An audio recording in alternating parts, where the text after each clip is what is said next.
മഹിതം മലയാളം.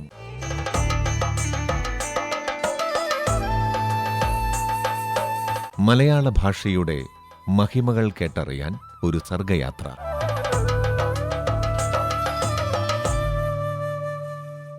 ഇന്നത്തെ മഹിതം മലയാളം അവതരിപ്പിക്കുന്നത് ഡോക്ടർ ഷിമി പോൾ ബേബി.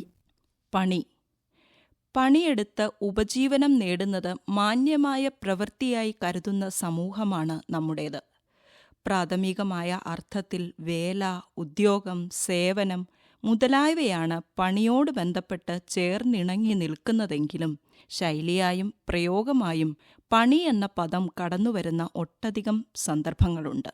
പണി ചെയ്ത് കുടുംബം പോറ്റേണ്ടത് പുരുഷന്റെ ഉത്തരവാദിത്തമാണ് എന്ന നിലപാടിൽ നിന്നാണ് പണിയില്ലാത്തവന് ആര് പെണ്ണു കൊടുക്കും എന്ന ചൊല്ല് പ്രചാരം നേടുന്നത്.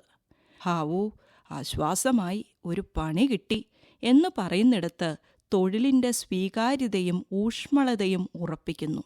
പണിയോട് പണി എന്ന പരാമർശത്തിൽ ഒന്നിനു പുറകെ ഒന്നൊന്നായി വന്നുകൊണ്ടിരിക്കുന്ന അവിശ്രമമായ അധ്വാനത്തെ സൂചിപ്പിക്കുന്നു. ആവശ്യമില്ലാത്ത കാര്യങ്ങളിൽ തലയിട്ട് പ്രശ്നങ്ങൾ വരുത്തിവെക്കുന്നവരെ പണി വാങ്ങിക്കൂട്ടുന്നവർ എന്ന് വിശേഷിപ്പിക്കാറുണ്ട്. ചെറിയ തരികടകൾ കാട്ടുന്നവരെ ഉഡായിപ്പ് പണിക്കാർ എന്നും പറയും.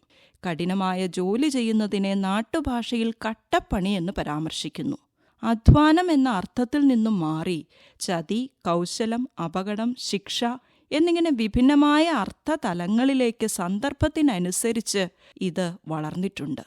പണി തരാം, പണി വെച്ചിട്ടുണ്ട് എന്നൊക്കെ ഒരു പ്രത്യേക ശബ്ദ വ്യതിയാനത്തിൽ പറഞ്ഞാൽ ഭീഷണിയാണ് അതിൻ്റെ പിറകിലുള്ളത്. ബോധപൂർവം കഷ്ടപ്പെടുത്തുന്നതിനോ അപായപ്പെടുത്തുന്നതിനോ ഉള്ള എന്തോ ഒരു പദ്ധതി ചേർത്ത് വെച്ചിട്ടുണ്ട് എന്നതാണ് അതിൻ്റെ സൂചന.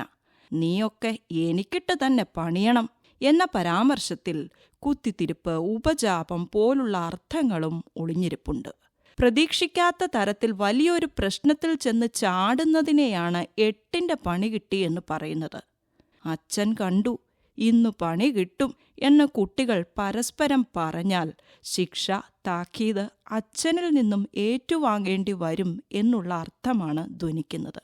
വീടുപണി തീർത്തു എന്നതിന് വീടുപണി പൂർത്തിയാക്കി എന്ന സതുദ്ദേശ്യമാണ് ഉള്ളത്. എന്നാൽ അവൻ്റെ പണി ഇതോടെ തീർക്കാമെന്നുള്ളതിന് ഒരു ദുരുദ്ദേശ്യമുണ്ട്. അവനെ ഇല്ലാതാക്കാം, നശിപ്പിക്കാം എന്നൊക്കെയുള്ള അർത്ഥമാണ് ധ്വനിക്കുന്നത്.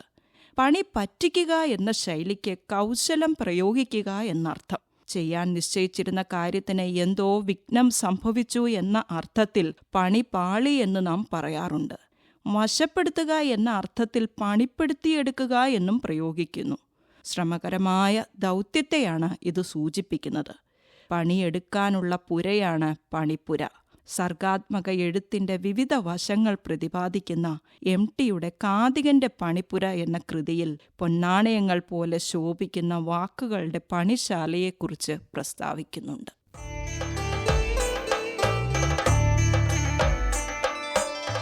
മഹിതം മലയാളം.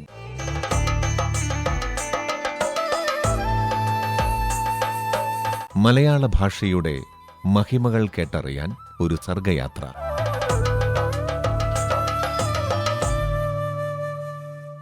മഹിതം മലയാളം എല്ലാ ദിവസവും രാവിലെ 7 മണിക്കും രാത്രി 8:50-നും